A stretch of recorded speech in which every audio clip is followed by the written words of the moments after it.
ಸಮಯದಲ್ಲಿ ಎದ್ದು ಮೊರೆಯಿಟ್ಟೆನು. ನಿನ್ನ ವಾಕ್ಯವನ್ನು ನಿರೀಕ್ಷಿಸಿಕೊಂಡಿದ್ದೇನೆ.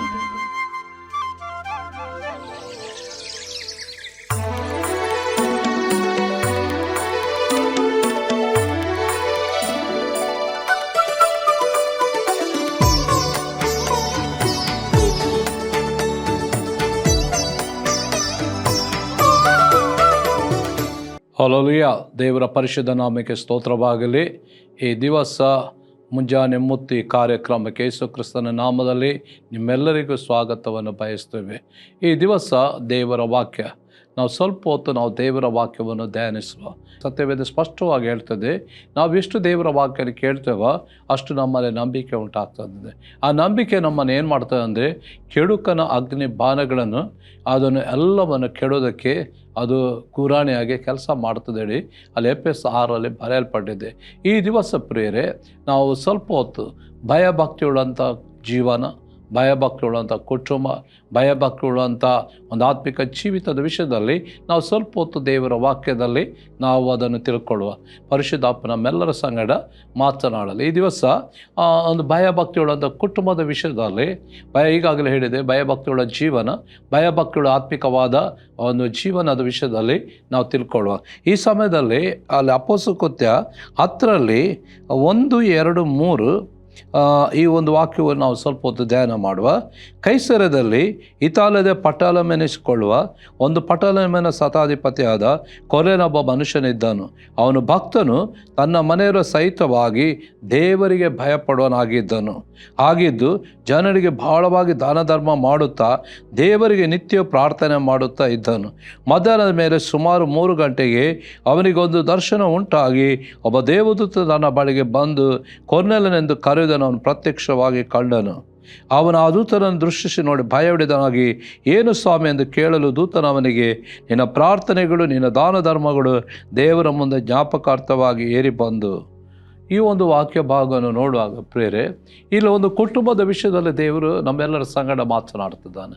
ನಾವು ನೋಡ್ತೇವೆ, ಇಲ್ಲಿ ಕೊರ್ನೆಲನೆಂಬಂಥ ವ್ಯಕ್ತಿಯ ವಿಷಯದಲ್ಲಿ ದೇವರ ಆತ್ಮನಲ್ಲಿ ಭರಿಸುವಂಥ ಮಾತುಗಳೇನೆಂದರೆ, ಒಬ್ಬ ಮನುಷ್ಯನಿದ್ದನು, ಕೊರ್ನೆಲನೊಬ್ಬ ಮನುಷ್ಯನಿದ್ದನು.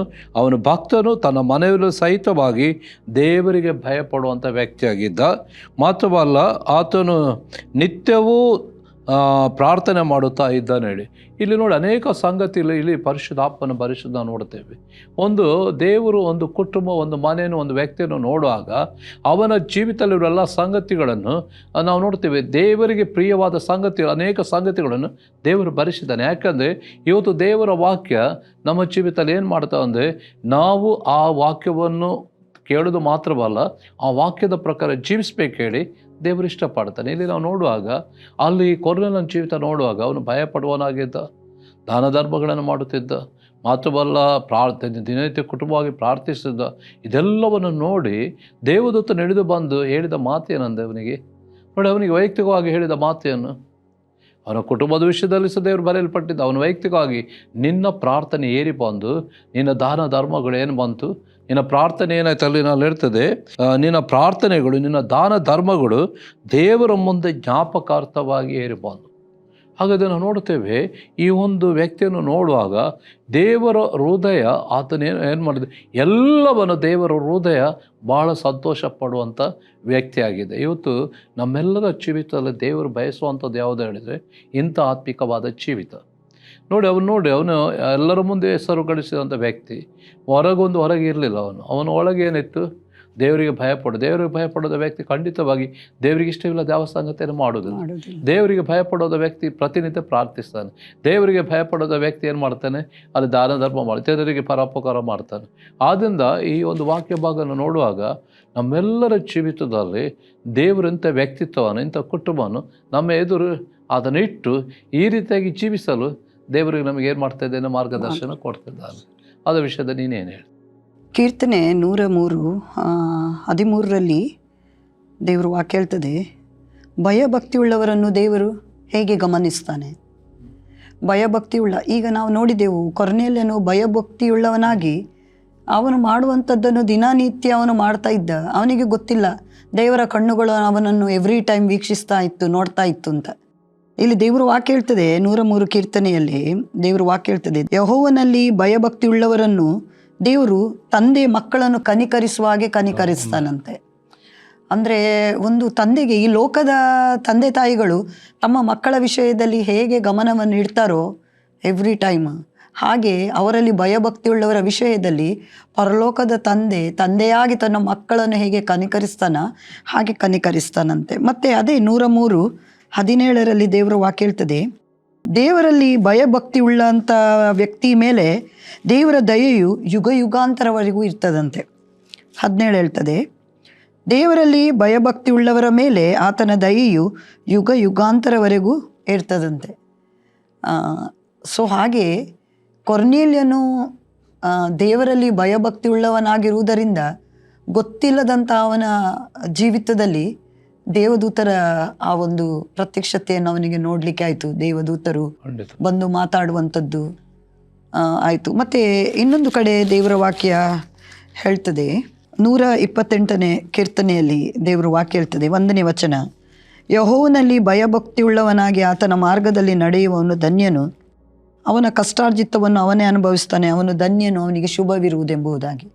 ಭಯಭಕ್ತಿಯುಳ್ಳಂಥ ಜೀವಿತ ಮಾಡುವಂಥ ಕುಟುಂಬಕ್ಕೆ ದೇವರು ಅನೇಕ ವಾಗ್ದಾನಗಳನ್ನು ಮಾಡ್ತಾನೆ.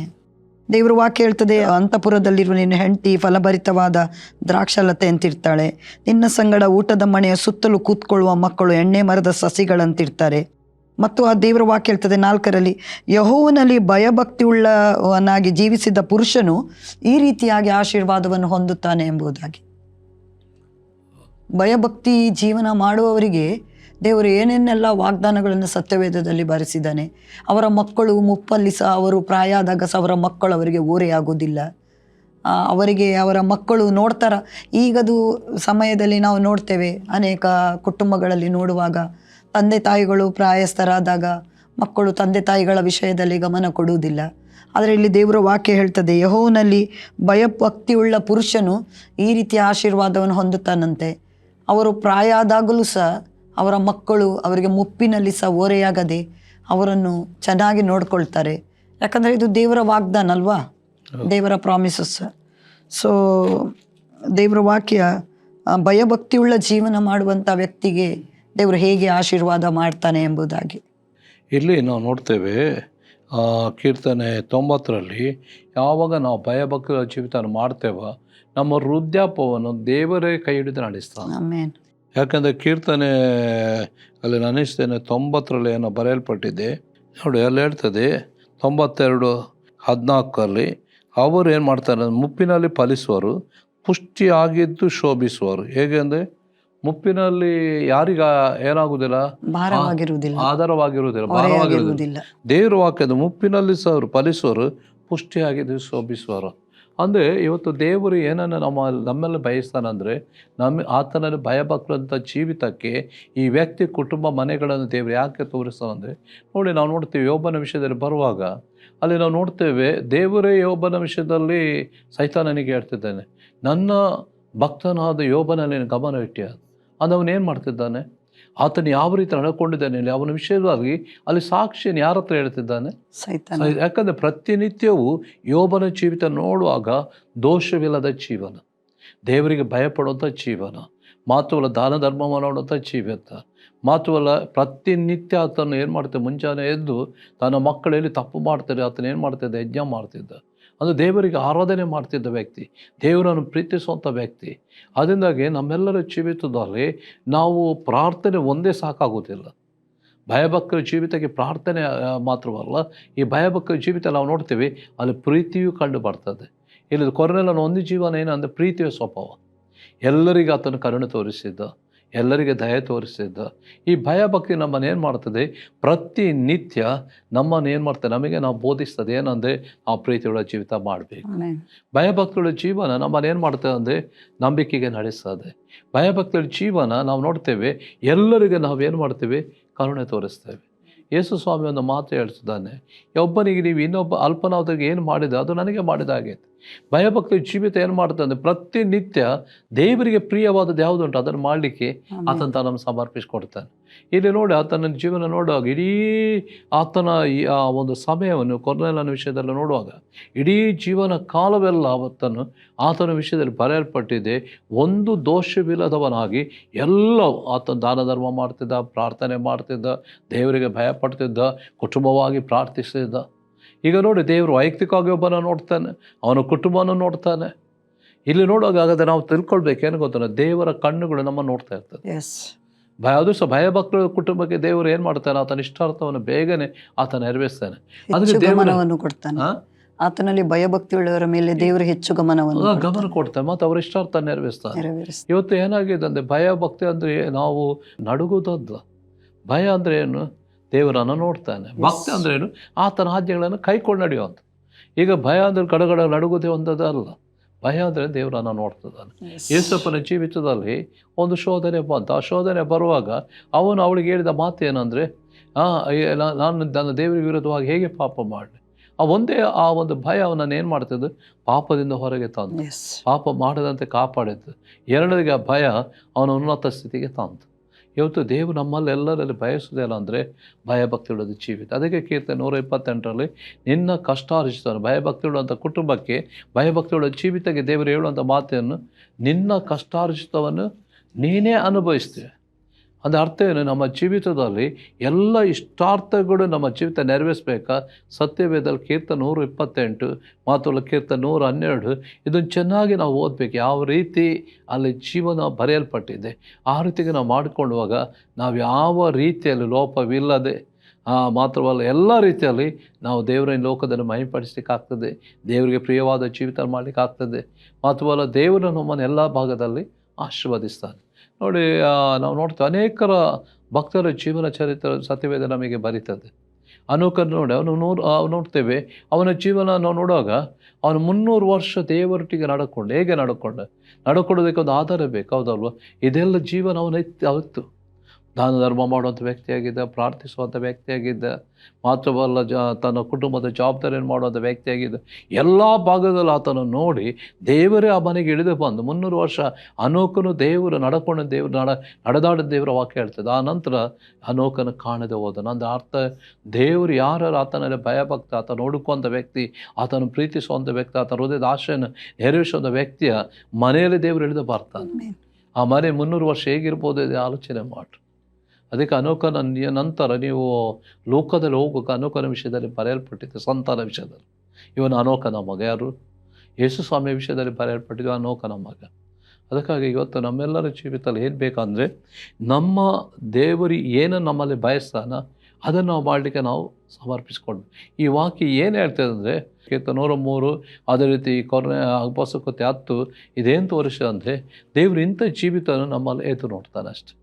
ಅದಕ್ಕಾಗಿ ನಾವೇನು ಮಾಡಬೇಕಂದ್ರೆ ಈ ವಾಕ್ಯವನ್ನು ಸರಿ ಓದಬೇಕು, ವಾಕ್ಯದ ಪ್ರಕಾರ ಜೀವಿಸಲಿಕ್ಕೆ ನಮ್ಮನ್ನು ದೇವರಿಗೆ ಸಮರ್ಪಿಸ್ಕೊಂಡು. ಈ ರೀತಿಯಾಗಿ ನಾವು ಮಾಡುವಾಗ ಏನಾಗ್ತದೆ, ನಮ್ಮ ಜೀವಿತದಲ್ಲಿ ದೇವರು ಏನೇನು ಪ್ರಾಮಿಸ್ ಮಾಡಿದಾನ, ಏನೇನು ನಮ್ಮಲ್ಲಿ ನೆರವೇರಿಸ್ಬೇಕಂದು ಯೋಚನೆ ಮಾಡಿದಾನ, ಅವನೇನು ಮಾಡ್ತೇವೆ ಯೋಜನೆ ನೆರವೇರಿಸ್ತಾನೆ. ನೋಡಿ, ಕೊರ್ನೆಲನ ಮನೆ ಆ ದಿವಸ ಅವನ ಆ ಒಂದು ಜೀವನ ಅವನೇನಾಯ್ತು, ಅನ್ಯರಿಗೊಂದು ಬೆಳಕಾಗಿ ಆ ಮನೆ ಒಂದು ಏನಾಯಿತು ಸ್ಥಾಪಿಸಲ್ಪಟ್ಟಿದ್ದು. ಆ ಮೂಲಕ ಅನ್ಯ ಜನಾಂಗ ಪ್ರಥಮವಾಗಿ ಯಾರು ಶತಾಧಿಪತಿಯ ಕೊರ್ನೆಲ ಮೂಲಕ ಅಲ್ಲೊಂದು ಏನಾಯಿತು, ದೇವರ ಸೇವೆಗೆ ಒಂದು ಓಪನ್ ಆಯಿತು. ಇವತ್ತು ಸಹ ಕೊರ್ನೆಲ 2024 ಆ ರೀತಿ ಜೀವನ ಮಾಡಿದಂಥ ವ್ಯಕ್ತಿ ಇವತ್ತು ಸಹ ಸತ್ಯವೇದ ಅವನ ವಿಷಯದ ಮಾತನಾಡ್ತಾ ಉಂಟು. ಇವತ್ತು ನಮ್ಮ ಜೀವಿತವನ್ನು ದೇವರು ಯಾವ ನೋಡ್ತಾನೆ, ಇಂಥ ವ್ಯಕ್ತಿತ್ವವನ್ನು ಆತನ ಎದುರು ನೋಡ್ತಾನೆ. ಅದಕ್ಕಾಗಿ ದೇವರತೆ ಕೇಳಬೇಕು, ಸ್ವಾಮಿ ಈ ರೀತಿಯಾಗಿ ಜೀವನ ಮಾಡಲು ನನಗೆ ಕೃಪೆ ಕೊಡು. ಸತ್ಯವೇದ ಹೇಳ್ತದೆ, ಎಡಬಿಡಂತೆ ಕಾಪಾಡೋದಕ್ಕೆ ಆತನ ಪ್ರಭಾವದ ಶ್ರಮದಲ್ಲಿ ಆರ್ಷ ನಿರ್ದೋಷ ಕಾಣಿಸಲ್ಪಡುವಂತೆ ನಮಗೆ ಶಕ್ತರನ್ನಾಗಿ ಮಾಡಿ. ಈ ರೀತಿಯಾಗಿ ನಾವು ಕೇಳ್ತಾ ಬರುವಾಗ ದೇವರು ಒಂದು ದಿವಸ ಬರ್ತದೆ, ನಮ್ಮ ಜೀವಿತ ಸಹ ದೇವರು ಭಾಳ ಸಂತೋಷ ಪಡ್ತಾನೆ. ಈಗ ನಮಗೆ ಅದರಲ್ಲಿ ತುಂಬ ಒಂದು ಉತ್ತೇಜನ ಕೊಡುವಂಥದ್ದು ಮಾತು ಯಾವುದಂದರೆ, ಅಪೊಸ್ತಲರ ಕೃತ್ಯ 10ರಲ್ಲಿ ಅವನು ದಿನನಿತ್ಯ ಮಾಡ್ತಿದ್ದ ಅಂತೇಳಿ ಬೈಬಲ್ ಬರಿತಾ ಉಂಟು. ದಿನನಿತ್ಯ ಪ್ರಾರ್ಥಿಸ್ತಿದ್ದ, ದಿನನಿತ್ಯ ಆತನು ಕಷ್ಟದಲ್ಲಿ ಇರುವವರಿಗೆ ಸಹಾಯ ಮಾಡ್ತಿದ್ದ, ದಿನನಿತ್ಯ ದಾನ ಧರ್ಮ ಮಾಡ್ತಿದ್ದ. 1-2 ದಿನ ಅಲ್ಲ, ದಿನನಿತ್ಯ. ಈ ನಾವು ನೋಡ್ತೇವೆ, ಕೆಲವೊಮ್ಮೆ ನಮ್ಮದು ಪರಿಸ್ಥಿತಿಗಳು ಎಲ್ಲ ಸರಿಯಾಗಿರುವಾಗ ನಾವು ಕಾಮನ್ ಆಗಿ ಎಲ್ಲ ಮಾಡ್ತೇವೆ. ಆದರೆ ನಮ್ಮ ಸನ್ನಿವೇಶಗಳು ಸರಿ ಇಲ್ಲದಾಗ ನಾವು ನಡೆಯುವಂಥ, ಅಂದರೆ ನಮ್ಮ ಜೀವಿತದಲ್ಲಿ ಏನಾದರೂ ಕಷ್ಟ ಪರಿಸ್ಥಿತಿಗಳು ಹದಗೆಟ್ಟಾಗ ನಾವು ಪ್ರಾರ್ಥನೆ ಮಾಡೋದನ್ನು ನಿಲ್ಲಿಸ್ತೇವೆ. ಬಟ್ ಕೊರ್ನೇಲನ ವಿಷಯ ಒಂದು ಸಂತೋಷ ಕೊಡುವಂಥದ್ದು ಏನಂತೇಳಿ ಹೇಳಿದರೆ, ಅವನು ಮಾಡುತ್ತಿರುವಂಥದ್ದನ್ನು ದಿನನಿತ್ಯ ಮಾಡ್ತಿದ್ದ. ಭಯಭಕ್ತಿಯುಳ್ಳ ಜೀವನ ಎವ್ರಿಡೇ ಮಾಡ್ತಿದ್ದ, ಪ್ರತಿದಿನ ಮಾಡ್ತಿದ್ದ. ಪ್ರಾರ್ಥನೆ ಪ್ರತಿನಿತ್ಯ ಮಾಡ್ತಿದ್ದ. ದಾನ ಧರ್ಮ ಮಾಡುವಂಥದ್ದು ಪ್ರತಿನಿತ್ಯ ಮಾಡ್ತಿದ್ದ. ಸೊ ದೇವರು ಪ್ರತಿದಿನವೂ ಅವನನ್ನು ನೋಡುವಂಥ ಸಮಯದಲ್ಲಿ ದಿನದ 24 ತಾಸು ಸಹ ಕೊರ್ನೇಲನ ಜೀವನ ದೇವರಿಗೆ ಇಷ್ಟಪಡುವಂತನೇ ಜೀವನ ಆಗಿತ್ತು. ಅದಕ್ಕೆ ದೇವರು ಒಂದು ದಿನ ಅವನ ಮನೆಯಲ್ಲಿ ದೇವದೂತರನ್ನು ಕಳಿಸ್ತಾರೆ. ದೇವರಿಗೆ ಸ್ತೋತ್ರ. ವೀಕ್ಷಿಸುವಂಥ ಪ್ರತಿಯೊಬ್ಬರ ಮನೆಯಲ್ಲಿ ದೇವರು ವಾಕ್ಯನ ಆಶ್ವಸ್ತ ಅವರ ಜೀವಿತದಲ್ಲಿ ಬಿಡುಗನ್ನು ಕೊಡಲಿ, ಹರ್ಷಾನಂದವನ್ನು ಉಂಟು ಮಾಡಲು ಪ್ರಾರ್ಥಿಸುವ. ತದೇ ಆದ ದೇವರ ಯೇಸುವಿನ ನಾಮದಲ್ಲಿ ಪರಿಶುದ್ಧ ಸಾನ್ನಿಧ್ಯದಲ್ಲಿ ಈ ದಿವಸ ಮುಂಜಾನೆ ಮತ್ತು ಕಾರ್ಯಕ್ರಮದಲ್ಲಿ ನಮ್ಮೆಲ್ಲರ ಸಂಗಡಿಯನ್ನು ಮಾತನಾಡಿದ್ದಕ್ಕಾಗಿ ಸ್ತೋತ್ರ. ವೀಕ್ಷಿಸುವಂಥ ಪ್ರತಿಯೊಂದು ವ್ಯಕ್ತಿ ಕುಟುಂಬ ಮನೆಗಳನ್ನು ಎರಡವಾಗಿ ಆಶೀರ್ವದಿಸಲು ಬಿತ್ತಲ್ಪಡ್ಡ ಇನ್ನು ವಾಕ್ಯ ಎಂಬ ಬೀಜ ಹೃದಯ 100ರಷ್ಟು ಫಲ ಕೊಡಲಿ. ಈ ಮುಂಜಾನೆ ಬೇಡ ಅವರ ಜೀವಿತದಲ್ಲಿ ಉನ್ನತ ಆಶೀರ್ವಾದ, ಉನ್ನತ ಸಮೃದ್ಧಿಯನ್ನು, ಉನ್ನತವಾದ ಆರೋಗ್ಯವನ್ನು ಮಾತನಾಡುತ್ತೇವೆ. ಯೇಸುವಿನ ಹೆಸರಿನಲ್ಲಿ ಬೇಡದ ಪರಲೋಕನ ಬತ್ತಾದೆ.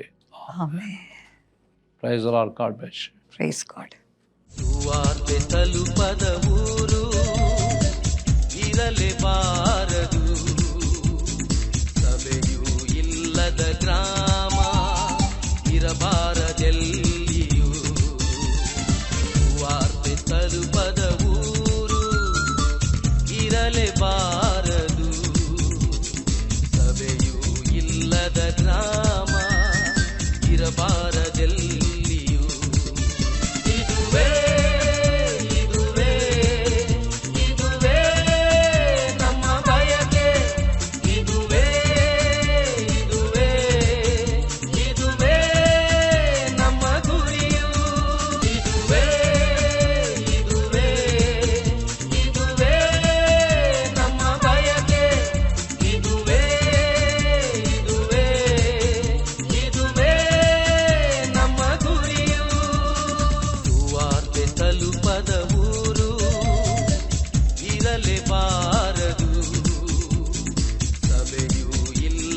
ಗ್ರಾಮ ಇರಬಾರದೆಲ್ಲಿಯೂ. ವಾರ್ತೆ ತಲುಪದ ಊರು ಇರಲೇಬಾರದು.